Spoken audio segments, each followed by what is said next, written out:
아무도 없었습니다. 들판에는 오직 소년 하나, 그리고 양 떼뿐이었습니다. 그날 사자가 나타났습니다. 양 한 마리를 물고 달아나는 그 순간 소년은 도망치지 않았습니다. 막내였으니까 어려서 어쩔 수 없었다고 말해도 됐습니다. 아무도 보지 않았으니까요. 그러나 다윗은 달려갔습니다. 사자를 향해 맨손으로, 그리고 그 입에서 양을 빼앗아냈습니다. 곰이 덮쳤을 때도 마찬가지였습니다. 물러서지 않았습니다. 왜였을까요? 맡겨진 것을 지키는 것, 그것이 하나님 앞에 서는 자의 자세였기 때문입니다. 하나님은 그 들판을 보고 계셨습니다. 아무도 기록하지 않은 그 싸움을, 아무도 몰랐던 그 용기를 하나님은 하늘 장부에 새기고 계셨습니다. 큰 무대는 작은 충성 위에 세워집니다. 골리앗 앞에 선 다윗은 들판에서 이미 만들어진 사람이었습니다. 성경 속으로 들어갑니다. 베들레헴, 유다 광야 끝자락에 조용히 자리한 작은 마을입니다. 로마의 화려함도 예루살렘의 번잡함도 없는 곳. 올리브 나무가 건조한 바람에 흔들리고 양떼가 언덕을 오르내리며 여인들이 우물가에 모여 하루를 시작하는 그런 평범하고 고요한 마을. 그러나 이 작고 보잘것없어 보이는 마을 안에 하나님께서는 오래전부터 무언가를 심어두고 계셨습니다. 사람의 눈에는 보이지 않는 씨앗 하나를, 아직 꽃도 피지 않은, 그러나 언젠가 온 이스라엘을 뒤흔들 씨앗을. 이새의 집은 마을에서 알려진 집안이었습니다. 유다 지파의 후손, 아들 7을 둔 아버지. 그의 아들들은 하나같이 건장하고 늠름했습니다. 장남 엘리압은 키가 크고 어깨가 넓어 첫눈에도 사람을 압도하는 위엄이 있었습니다. 둘째 아비나답, 셋째 삼마. 형들은 마을 사람들의 이목을 끌었고 아버지 이새의 자랑이었습니다. 전쟁이 나면 당장이라도 전장에 나설 수 있는 나이와 힘과 담력을 갖춘 청년들이었습니다. 사람들이 이새의 집 앞을 지날 때면 형들의 이름이 자연스럽게 오르내렸습니다. 그런데 그 집에 한 아이가 있었습니다. 막내. 성경은 이 아이의 이름을 말하기 전에 먼저 그의 자리를 밝힙니다. 막내. 그 단어 하나에는 수없이 많은 의미가 담겨 있습니다. 기대받지 않는 자리, 중요한 결정에서 자연스럽게 빠지는 자리, 어른들의 대화가 오갈 때 아무런 설명 없이 밀려나는 자리. 막내는 귀엽지만 진지하게 여겨지지 않습니다. 아직 어리니까, 아직 때가 아니니까, 조금 더 기다려야 하니까. 그러니까 지금은 그냥 들판에 나가 양이나 보고 있으면 된다는 식으로 아무렇지 않게 내보내지는 자리. 다윗이 바로 그 자리에 있었습니다. 사무엘이 베들레헴으로 오던 그날 이새는 아들들을 불러 세웠습니다. 그런데 막내는 그 자리에 없었습니다. 누군가는 양을 돌봐야 했고 그 누군가는 언제나 막내였습니다. 중요한 자리에 있을 필요가 없는 존재였으니까요. 이새의 머릿속에서조차 사무엘의 방문과 다윗은 연결되지 않았습니다. 그것은 무심함이 아니었습니다. 그저 너무나도 당연한 일이었습니다. 집안의 막내가 왕의 후보일 리 없다는, 아무도 의심하지 않는 상식이었습니다. 이것이 다윗이 처음 우리 앞에 등장하는 방식입니다. 화려하지 않습니다. 누구의 주목도 받지 않습니다. 기름 부음 받을 자로 소개받지도 않습니다. 선지자가 찾아오는 역사적인 날에도 그는 들판에 있었습니다. 그저 양떼 곁에 있는 막내. 땀이 배어든 옷을 입고 지팡이를 손에 쥔 채 언덕 위에 서 있는 아이. 그게 전부였습니다. 그러나 우리가 반드시 기억해야 할 것이 있습니다. 하나님은 사람이 보는 방식으로 보지 않으신다는 것입니다. 사람은 위치를 봅니다. 첫째인가 막내인가. 사람은 조건을 봅니다. 나이가 얼마나 됐는가, 경험이 있는가, 족보가 어떤가. 사람은 외형을 봅니다. 얼마나 커 보이는가, 얼마나 당당하게 서 있는가. 우리는 언제나 눈에 보이는 것들로 사람의 가치를 가늠합니다. 그것이 인간의 방식입니다. 그러나 하나님은 중심을 보십니다. 막내라는 자리는 사람의 눈에는 가장 작고 낮은 자리입니다. 그러나 하나님의 눈에 그 자리는 아무런 의미가 없었습니다. 그분의 시선은 들판을 가로질러 아무도 보지 않는 곳에서 땀 흘리며 양을 돌보는 한 소년의 내면을 향하고 있었습니다. 그 소년의 마음 가장 깊은 곳에 무엇이 있는지를 하나님은 이미 알고 계셨습니다. 그리고 그 중심 안에서 왕의 씨앗을 발견하셨습니다. 다윗의 이야기는 막내라는 이름에서 시작됩니다. 그러나 그 이름 안에는 이미 하나님의 선택이 조용히 숨겨져 있었습니다. 지금 이 시간 스스로가 너무 작다고 느끼시는 분이 계십니까? 너무 늦었다고 생각하십니까? 아무도 나를 부르지 않는다고 느끼십니까? 그렇다면 오늘 이 이야기를 기억하시기 바랍니다. 하나님은 지금 이 순간에도 우리의 들판을 알고 계십니다. 우리의 이름을 기억하고 계십니다. 막내. 그 이름 위에 하나님은 이미 새 이름을 쓰고 계셨습니다. 왕이라는 이름을. 들판은 외로운 곳입니다. 양을 몰고 나가면 하루 종일 사람을 만나기 어렵습니다. 해가 뜨면 무거운 이슬이 풀 위에 내려앉고 양떼는 아직 잠에서 덜 깬 듯 느릿느릿 움직입니다. 다윗은 그 무리 사이를 걸었습니다. 지팡이 하나, 물 한 가죽 부대, 그리고 수금. 그것이 그의 하루의 전부였습니다. 형들이 마을에서 사람들과 어울리고 아버지와 대화를 나누고 무언가 의미 있는 일들을 하는 동안 다윗은 언덕 위에서 양들과 함께 하루를 보냈습니다. 뜨거운 유다 광야의 태양은 가차 없었습니다. 정오가 되면 바위는 달구어진 화로처럼 뜨거웠고 양떼는 그늘을 찾아 웅크렸습니다. 다윗도 바위 그늘 아래 앉았습니다. 바람은 이따금 불어왔지만 그것도 열기를 식혀주기엔 역부족이었습니다. 밤이 되면 반대로 추웠습니다. 광야의 밤은 낮과 전혀 다른 세계입니다. 별이 손에 닿을 것처럼 가득 쏟아지고 바람은 날카롭게 피부를 파고들었습니다. 짐승의 울음소리가 어둠 속에서 들려오면 어린 소년의 심장은 긴장으로 조여들었습니다. 그러나 다윗은 도망치지 않았습니다. 그 혼자만의 시간 속에서 다윗은 하나님을 만났습니다. 왕궁에서도 아니고 성전에서도 아니고 사람들의 박수와 찬사 속에서도 아닌 아무도 없는 들판 한가운데서 그는 수금을 꺼내 들었습니다. 처음에는 서툰 손가락이었겠지요. 줄이 제대로 울리지 않고 음이 맞지 않아 양들이 고개를 돌리는 날도 있었을 것입니다. 그러나 날이 가고 달이 지나며 그의 손가락은 점점 줄을 알아갔습니다. 어느 밤부터인가 그의 수금 소리는 광야를 타고 퍼져나갔습니다. 별들이 그 소리를 들었습니다. 하나님이 그 소리를 들으셨습니다. 누가 들어주지 않아도 그는 노래했습니다. 누가 칭찬해주지 않아도 그는 연주했습니다. 관중이 없어도 찬양은 멈추지 않았습니다. 왜냐하면 다윗의 노래는 사람을 향한 것이 아니었기 때문입니다. 그것은 하나님을 향한 것이었습니다. 훗날 그가 쓴 시편의 언어들은 바로 이 들판의 밤들에서 태어났습니다. 여호와는 나의 목자시니 내게 부족함이 없으리로다. 이 고백은 신학서적을 읽고 쓴 것이 아닙니다. 양떼와 함께 자고 먹고 그들을 지키며 살아낸 실제 삶의 언어입니다. 들판에서 다윗이 배운 것이 있습니다. 첫째, 고독의 언어입니다. 사람은 혼자 있는 시간을 견디지 못할 때 자신을 알지 못합니다. 끊임없이 누군가와 함께 있고 끊임없이 무언가로 채워야만 할 때 내면의 소리는 들리지 않습니다. 다윗은 들판에서 혼자 있는 법을 배웠습니다. 침묵을 두려워하지 않는 법을, 고요함 속에서 하나님의 음성을 듣는 법을. 이것이 훗날 그가 왕이 되었을 때 화려한 왕궁의 소음 속에서도 하나님께 집중할 수 있었던 이유입니다. 둘째, 책임의 무게입니다. 양 한 마리가 무리에서 벗어나면 다윗은 찾아 나섰습니다. 쉬운 일이 아닙니다. 광야의 바위 사이, 가시덤불 속, 절벽 가장자리. 그러나 그는 찾았습니다. 무리 중 가장 약한 어린 양이 뒤처지면 그는 품에 안아 데려왔습니다. 양들은 그에게 그저 일거리가 아니었습니다. 맡겨진 생명이었습니다. 책임져야 할 존재들이었습니다. 백성을 맡게 될 왕은 먼저 양 한 마리의 무게를 알아야 했습니다. 셋째, 기다림의 훈련입니다. 들판의 하루는 길고 지루합니다. 극적인 사건도 박수갈채도 없습니다. 그냥 오늘도 어제와 같이 해가 뜨면 나가고 해가 지면 돌아오는 반복입니다. 그 반복 속에서 무너지지 않는 것, 그것이 훈련입니다. 화려한 것을 갈망하지 않고 지금 이 자리에 충성하는 것. 다윗은 들판에서 그것을 배웠습니다. 하나님은 오늘 주어진 작은 자리에 충성한 자를 내일의 큰 자리에 세우신다는 진리를. 들판은 낭비된 시간이 아니었습니다. 들판은 준비의 시간이었습니다. 아무도 알아주지 않는 곳에서, 아무도 박수치지 않는 자리에서 하나님은 한 소년을 왕으로 빚어가고 계셨습니다. 하나님의 공방은 화려하지 않습니다. 그분은 들판을 작업실로 삼으십니다. 광야를 교실로 삼으십니다. 고독을 훈련장으로 삼으십니다. 그리고 그 안에서 세상이 감당하지 못할 사람을 만들어내십니다. 오늘 여러분은 어떤 들판에 계십니까? 아무도 알아주지 않는 자리에서 묵묵히 하루를 버티고 계십니까? 그 자리가 낭비처럼 느껴지십니까? 포기하고 싶으십니까? 그렇다면 다윗의 들판을 기억하시기 바랍니다. 하나님은 그곳에서 일하고 계십니다. 지금 이 순간도 하나님은 여러분의 들판에서 왕을 만들어 가고 계십니다. 아무도 기록하지 않은 전쟁이 있습니다.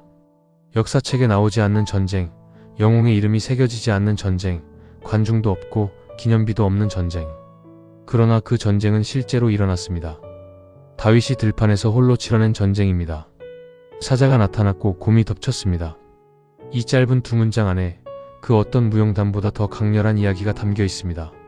생각해 보십시오. 다윗은 당시 소년이었습니다.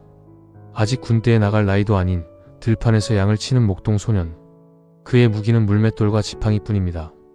갑옷도 없고 방패도 없고 전쟁을 함께 치를 동료도 없습니다. 아버지도 형들도 마을 사람들도 없는 그 들판에 오직 양떼와 소년 하나만이 있었습니다. 그 순간 사자가 나타났습니다. 아프리카 초원에서나 볼 것 같은 거대한 사냥꾼. 유다 광야에서 사자는 실제로 서식했습니다. 그것은 영화 속 장면이 아닙니다. 수백 킬로그램에 달하는 육식 짐승이 날카로운 발톱과 이빨을 드러내며 양떼에게 달려들었습니다. 양들은 비명을 지르며 흩어졌습니다. 흙먼지가 피어오르고 짐승의 으르렁거리는 소리가 온 들판을 진동시켰습니다. 다윗은 그 장면을 목격했습니다. 심장이 터질 것처럼 뛰었을 것입니다. 손이 떨렸을지도 모릅니다. 다리에 힘이 풀렸을 수도 있습니다. 도망칠 수 있었습니다. 막내였으니까요. 양 한 마리 잃어봤자 형들이 뭐라 하겠습니까? 어린 소년이 사자 앞에서 도망친다고 누가 비겁하다 하겠습니까? 아무도 없는 들판에서 일어난 일입니다. 아무도 보지 않았습니다. 아무도 알지 못합니다. 그냥 뛰어도 됐습니다. 살아 돌아가서 나중에 사자가 잡아갔다고 말하면 그만이었습니다. 그러나 다윗은 도망치지 않았습니다. 그는 달려갔습니다. 사자를 향해. 소년이 맨손으로 사자를 향해 달려간 것입니다. 그리고 사자의 입에서 양을 빼앗아냈습니다. 사자가 그를 덮치자 그는 수염을 잡고 쳐서 죽였습니다. 훗날 다윗이 사울 왕 앞에서 직접 한 말입니다. 이것은 과장이 아닙니다. 자신의 목숨을 걸고 양 한 마리를 지키겠다는 무모해 보이지만 결연한 선택입니다. 곰도 마찬가지였습니다. 성경은 곰도 사자와 같이 처리했다고 말합니다. 두 번의 전쟁, 두 번의 승리. 그러나 그 두 전쟁 사이에 얼마나 많은 떨림과 고통과 상처가 있었는지 성경은 자세히 말하지 않습니다. 우리는 상상해야 합니다. 갈퀴에 찍힌 상처, 흙과 피가 뒤섞인 몸, 거칠어진 호흡. 이것이 들판의 전쟁입니다. 그런데 이 전쟁에서 우리가 주목해야 할 것은 다윗의 용기만이 아닙니다. 더 중요한 것은 이 싸움이 왜 시작되었느냐는 것입니다. 다윗은 왜 도망치지 않았을까요? 단순히 용감했기 때문일까요? 아닙니다. 그는 양을 책임져야 한다는 것을 알고 있었습니다. 맡겨진 생명을 지켜야 한다는 것을, 누군가 나를 믿고 맡겨준 것을 저버리지 않겠다는 그 다짐이 그의 발걸음을 사자를 향해 돌렸습니다. 이것이 왕의 품성입니다. 왕은 자신의 안위보다 맡겨진 자들을 먼저 생각하는 사람입니다. 편할 때는 누구나 선한 척할 수 있습니다. 위험이 없을 때는 누구나 용감한 척할 수 있습니다. 그러나 진짜 품성은 아무도 보지 않는 곳에서, 대가가 없는 선택에서 드러납니다. 다윗이 사자 앞에서 보여준 것은 단순한 용기가 아니었습니다. 그것은 하나님 앞에서의 충성이었습니다. 아무도 기록하지 않았습니다. 마을 사람들은 몰랐습니다. 형들도 몰랐습니다. 아버지도 그날 밤 들판에서 무슨 일이 있었는지 알지 못했습니다. 그저 흙투성이가 된 채 돌아온 막내를 보며 또 들판에서 뛰어다녔구나 싶었을 것입니다. 그러나 하나님은 아셨습니다. 들판의 그 전쟁을, 아무도 없는 곳에서의 그 선택을 하나님은 낱낱이 보고 계셨습니다. 그리고 그 기록은 하늘 장부에 고스란히 새겨졌습니다. 나중에 골리앗이 나타났을 때 다윗이 두려워하지 않을 수 있었던 것은 이유가 있습니다. 그는 이미 싸워봤기 때문입니다. 아무도 없는 들판에서 더 무서운 적과 싸워 이겨봤기 때문입니다. 큰 무대에 오르기 전에 작은 싸움이 사람을 만듭니다. 오늘 여러분이 겪고 있는 작은 싸움들을 가볍게 여기지 마십시오. 아무도 알아주지 않는 곳에서의 작은 충성, 작은 용기, 작은 선택들. 그것들이 쌓여 하나님이 쓰실 수 있는 사람이 만들어집니다. 하나님은 골리앗 앞에 사람을 세우시기 전에 먼저 들판의 사자 앞에 세우십니다. 그 작은 싸움을 통과한 자만이 큰 싸움의 자리에 설 수 있습니다. 사무엘이 베들레헴에 도착하던 날, 마을은 긴장에 휩싸였습니다. 선지자가 온다는 소식은 결코 가볍지 않았습니다. 당시 사무엘은 이스라엘 전체에서 가장 높은 권위를 가진 사람이었습니다. 하나님의 말씀을 전하는 사람, 왕에게도 서슴없이 직언하는 사람. 그런 사무엘이 뿔에 기름을 들고 베들레헴에 온다는 것은 이 작은 마을에서는 전례 없는 사건이었습니다. 장로들이 나와 떨며 물었습니다.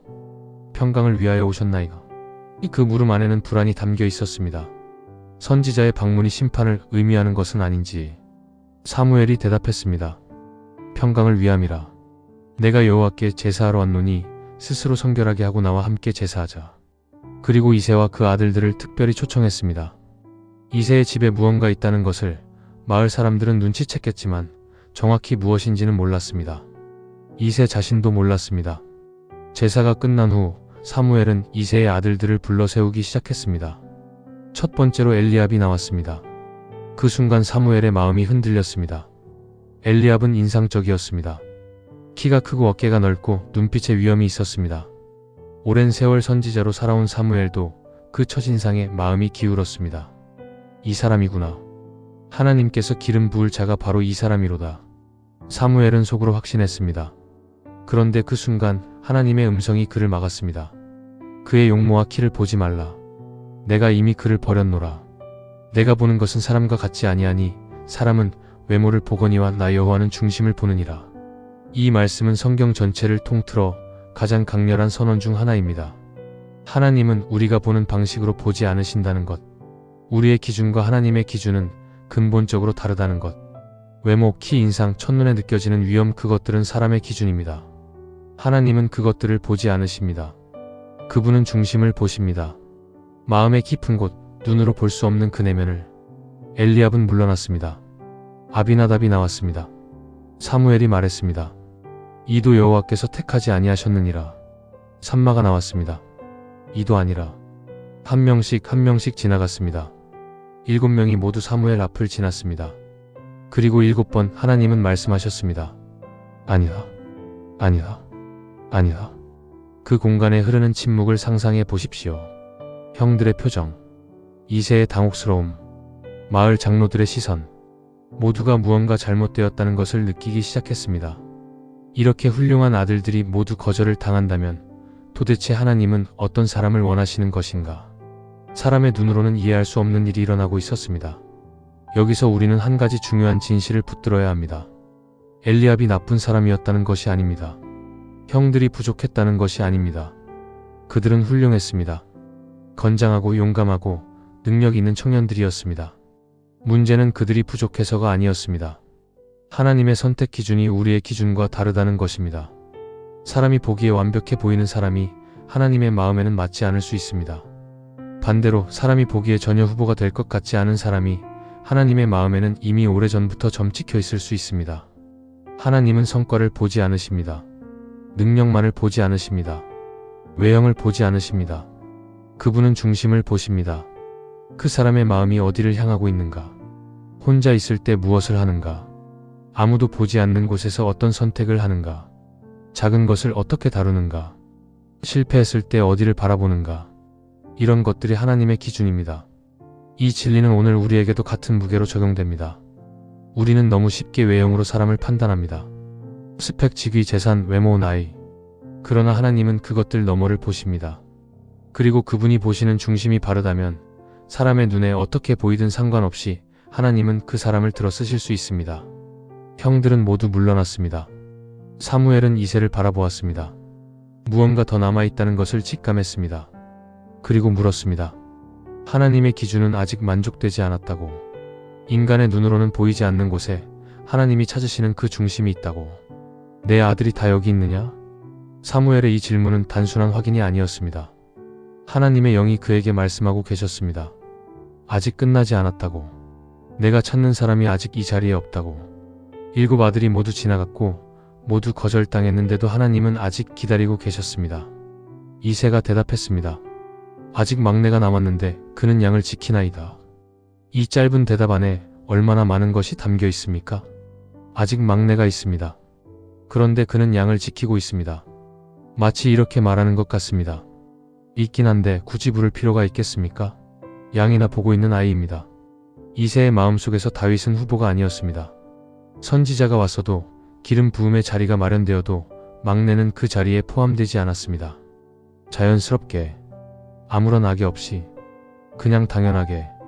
이것이 더 아프습니다. 노골적인 차별보다 아예 생각조차 하지 않는 것이 더 깊은 상처를 남깁니다. 다윗은 가능성 목록에 올라있지 않았습니다. 고려 대상이 아니었습니다. 사무엘이 묻지 않았다면 이새는 막내를 부르러 들판으로 사람을 보낼 생각조차 하지 않았을 것입니다. 그것이 집 안에서 다윗의 위치였습니다. 사무엘이 말했습니다. 사람을 보내어 그를 데려오라. 그가 여기 오기까지 우리가 떠나지 아니하리라. 그 말 한마디에 모든 것이 바뀌었습니다. 떠나지 않겠다는 것은 포기하지 않겠다는 것입니다. 하나님이 말씀하신 사람이 올 때까지 이 자리를 지키겠다는 것입니다. 사람들이 바쁘게 심부름꾼을 보냈습니다. 들판으로 막내를 찾으러. 다윗은 들판에 있었습니다. 아마도 그 시간 그는 양들 사이에 앉아 수금을 타고 있었을지 모릅니다. 아니면 흩어진 양 한 마리를 찾아 언덕을 오르고 있었을지 모릅니다. 마을에서 무슨 일이 일어나고 있는지, 선지자가 왔다는 것을, 형들이 모두 불러 세워졌다는 것을 그는 전혀 몰랐습니다. 아무런 예고도 없이 심부름꾼이 달려왔습니다. 어서 오너라. 사무엘 선지자께서 너를 찾으신다.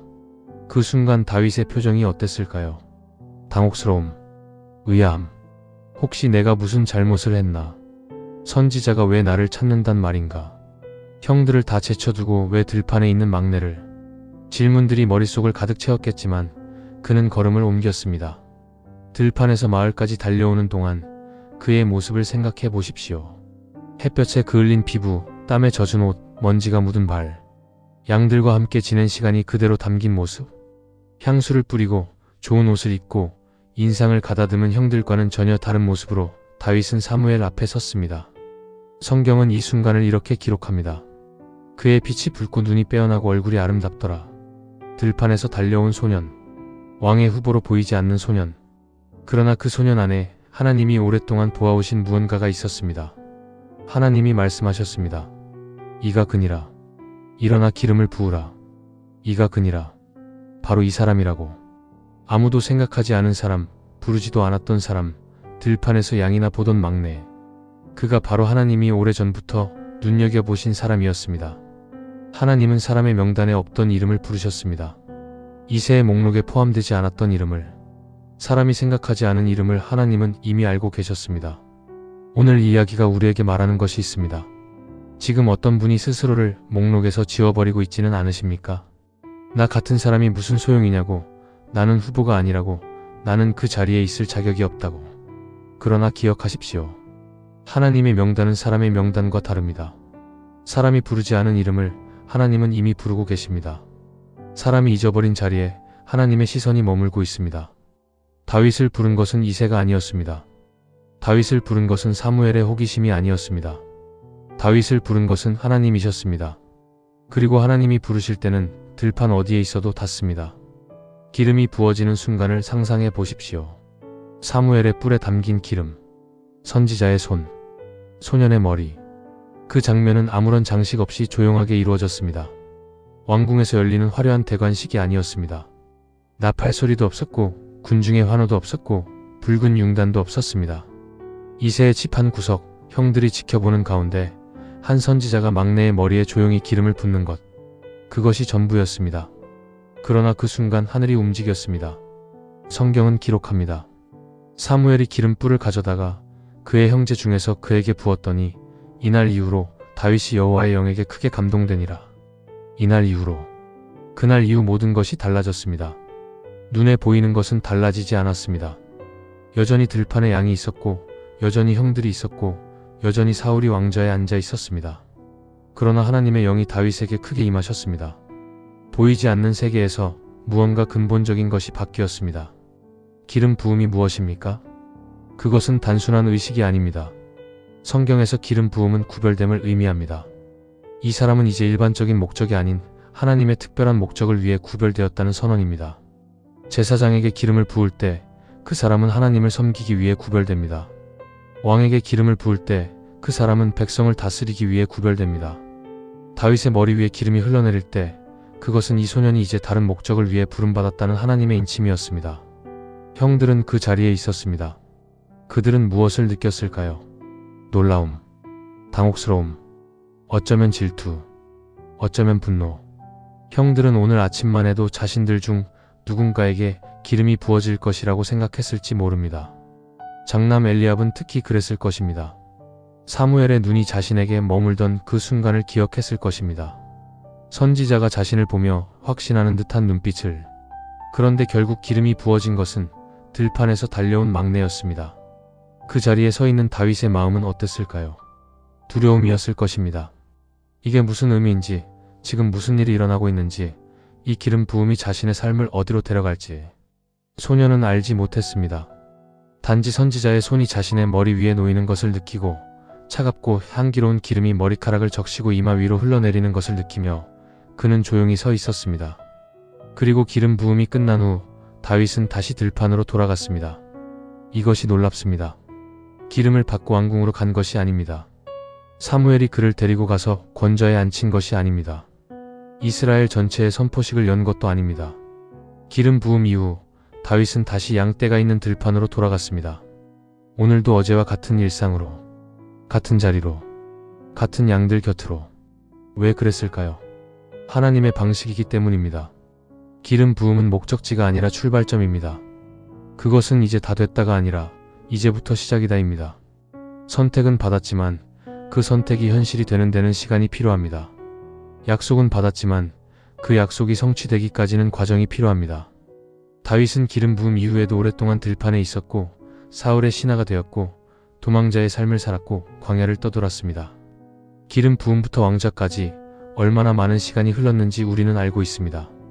그러나 그 모든 과정에서 하나님의 영이 다윗과 함께 하셨습니다. 기름 부음의 순간에 임하신 하나님의 영은 그 이후의 모든 과정에서 그를 인도하셨습니다. 보이지 않는 곳에서 알아채기 어려운 방식으로, 그러나 분명하게 여러분에게 묻고 싶습니다. 하나님으로부터 어떤 약속을 받은 적이 있으십니까? 말씀 속에서, 기도 중에, 예배 가운데. 그런데 그 약속이 이루어지지 않는 것 같아 지칩니까? 기름 부음은 받은 것 같은데 여전히 들판에 있는 것 같습니까? 다윗을 기억하십시오. 기름 부음 이후에도 들판이 있었습니다. 그러나 그 들판은 낭비가 아니었습니다. 그것은 하나님이 약속을 성취해 가시는 과정이었습니다. 기름은 부어졌습니다. 하나님의 인침은 이루어졌습니다. 나머지는 하나님이 하십니다. 이상한 일이 있습니다. 기름 부음을 받은 사람이 왕이 되지 않는 것입니다. 선택받은 사람이 여전히 들판에 있는 것입니다. 하나님의 인침을 받은 자가 아직도 양떼를 몰고 다니는 것입니다. 인간의 논리로 보면 이것은 모순입니다. 선택이 이루어졌으면 그 다음은 즉시 자리가 주어져야 한다고 우리는 생각합니다. 약속이 선포되었으면 그 약속은 곧바로 실현되어야 한다고 기대합니다. 그것이 우리의 방식입니다. 빠르고 즉각적이고 눈에 보이는 결과. 그러나 하나님의 방식은 다릅니다. 선택은 먼저, 자리에는 나중에. 약속은 먼저, 성취는 나중에. 부르심은 먼저, 사역은 나중에. 이것이 하나님이 일하시는 방식의 깊은 패턴입니다. 아브라함은 부르심을 받았지만 약속의 자녀를 보기까지 수십 년을 기다렸습니다.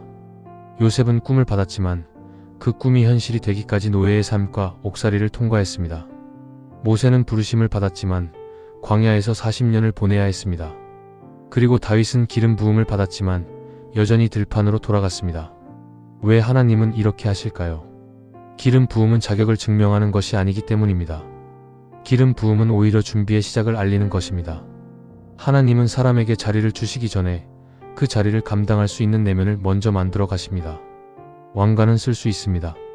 그러나 왕의 마음은 하루아침에 만들어지지 않습니다. 권세는 줄 수 있습니다.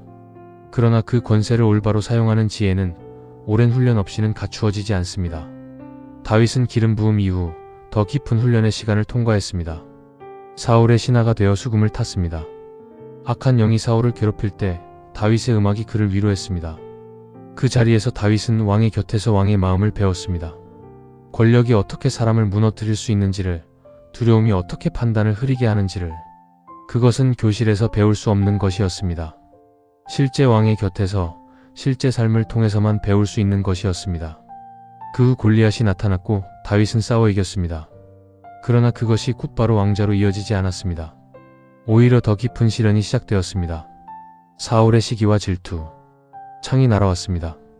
도망쳐야 했습니다. 광야로, 동굴로.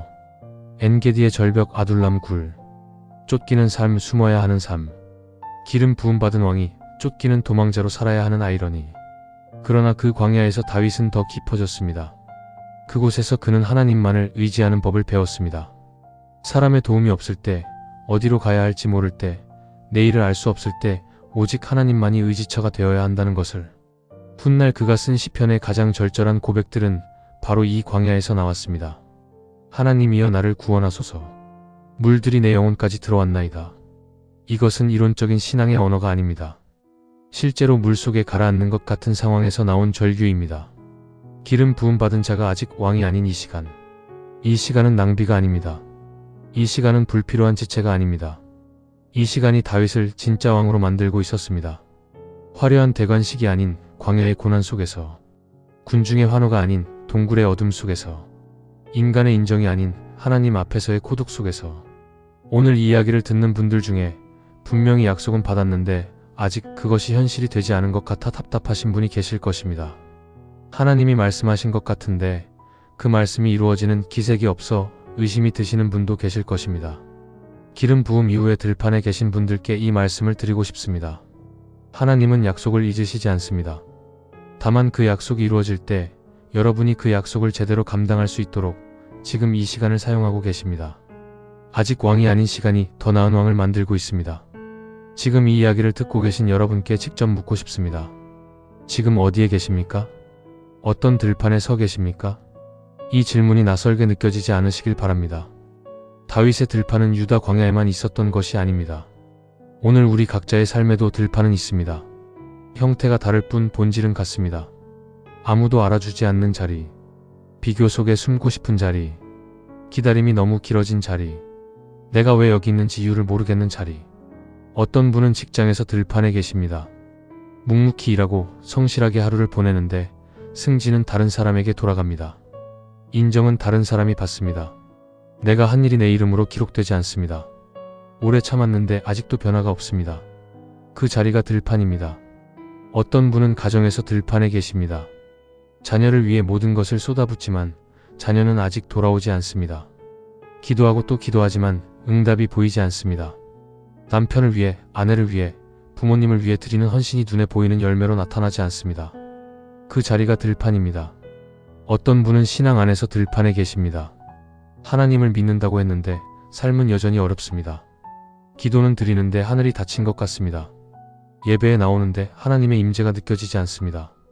내 신앙이 맞는 건지, 내가 제대로 가고 있는 건지 혼란스럽습니다. 그 자리가 들판입니다. 이 들판을 어떻게 보아야 합니까? 다윗의 이야기를 통해 우리는 세 가지를 배웁니다. 첫째, 들판은 끝이 아닙니다. 다윗에게 들판은 마지막 자리가 아니었습니다. 그것은 다음 자리를 위한 준비 과정이었습니다. 지금 여러분이 있는 들판도 마찬가지입니다. 이것이 끝이 아닙니다. 하나님은 지금 이 자리를 통해 여러분 안에 무언가를 빚어가고 계십니다. 다음 장을 위해 지금 장을 쓰고 계십니다. 둘째, 들판에서의 충성이 미래를 결정합니다. 다윗은 들판에서 양 한 마리도 소홀히 하지 않았습니다. 아무도 보지 않는 곳에서 대가도 없이 사자도 곰도 맞섰습니다. 그 충성이 들판 이후의 삶을 결정했습니다. 지금 여러분의 들판에서의 태도가 하나님이 다음 자리를 여실 때의 기준이 됩니다.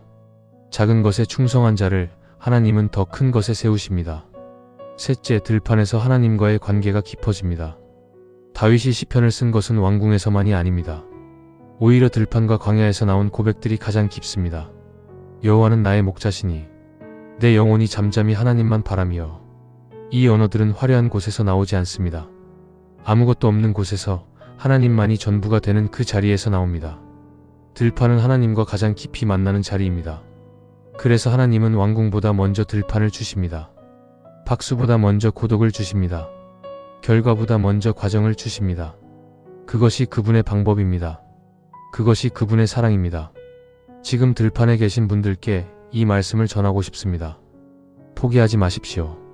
하나님은 들판을 낭비하시지 않습니다. 지금 이 자리에서 여러분이 드리는 작은 충성, 작은 기도, 작은 섬김을 하나님은 하나도 빠뜨리지 않고 기억하고 계십니다. 들판의 다윗을 기억하고 계셨던 것처럼 여러분의 들판을 기억하고 계십니다. 그리고 때가 되면 하나님은 부르십니다. 들판에서 아무런 예고도 없이, 그러나 완벽한 타이밍으로. 소년 다윗의 이야기는 거인과의 싸움으로 시작되지 않았습니다. 많은 사람들이 다윗을 생각할 때 가장 먼저 떠올리는 장면은 골리앗입니다. 물맷돌 하나를 들고 온 이스라엘 군대가 두려워 떨던 거인 앞에 나아서는 소년. 그 장면은 분명히 극적이고 강렬합니다. 그러나 그 장면이 가능했던 이유는 그 이전에 수없이 많은 보이지 않는 장면들이 있었기 때문입니다. 아무도 없는 들판에서 수금을 타던 밤들, 사자가 덮쳤을 때 도망치지 않고 맞서던 순간, 아무도 불러주지 않았지만 묵묵히 양을 돌보던 하루하루, 기름 부음을 받고도 다시 들판으로 돌아가던 그 걸음, 이 모든 보이지 않는 이야기들이 쌓여 골리앗 앞에 서는 다윗이 만들어졌습니다. 화려한 클라이맥스는 언제나 보이지 않는 서막 위에 세워집니다.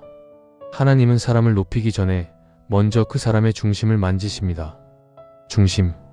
이 단어를 마음에 새기시길 바랍니다. 하나님은 우리의 성과를 먼저 보시지 않습니다. 우리의 스펙을 먼저 보시지 않습니다. 우리의 인맥이나 배경이나 조건을 먼저 보시지 않습니다. 그분은 중심을 보십니다. 그 사람의 마음이 어디를 향하고 있는가? 하나님을 향한 사랑이 진짜인가? 아무도 보지 않는 자리에서도 정직한가? 실패했을 때 어떻게 반응하는가? 자신보다 약한 자를 어떻게 대하는가? 다윗이 위대한 왕이 될 수 있었던 것은 그가 완벽했기 때문이 아닙니다. 다윗도 실패했습니다. 크게 실패했습니다. 그러나 그때마다 그는 다시 하나님 앞에 나아갔습니다. 중심이 하나님을 향하고 있었습니다. 그것이 다윗을 하나님의 마음에 합한 자로 만들었습니다. 완벽함이 아니라 방향이 중요합니다.